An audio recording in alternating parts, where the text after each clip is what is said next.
สัมมาธิปไตย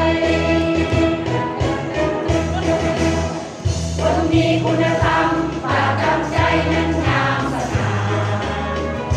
พรรคสัมมา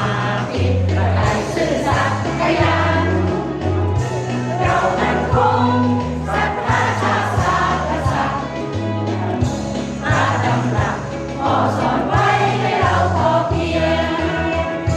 ให้หลีกเลี่ยงอบายมุขสุขประเสริฐ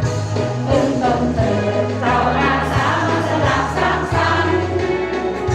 เราแบ่งปันเรามักน้อยเราสันโดษเราไม่โกรธไม่รำเอียงใครเห็นตาม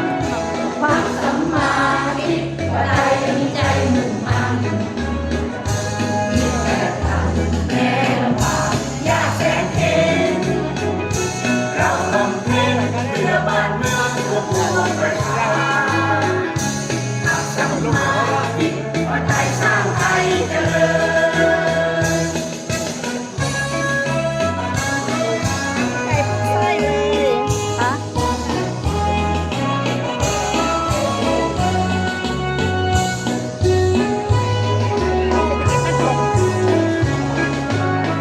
มุ่งลงพลังงานเป็นต้น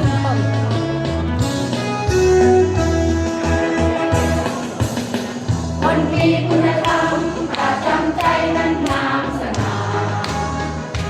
พรรคสัมมาธิปไตยซื่อสัตย์ขยันเรามั่นคงศรัทธาชาติศาสตร์กษัตริย์พระดำรัสพ่อสอนไว้ให้เราพอเพียง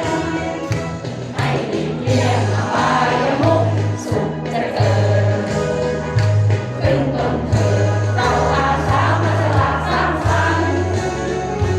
เราแบ่งปันเรามักน้อยเราสันโดษเราไม่โกรธไม่รำเอียงให้ใครเห็นตามพรรคสัมมาธิปไตยมีใจมุ่งมั่นมีแต่ทำแม้ลำบากยากแสนเข็ญเรา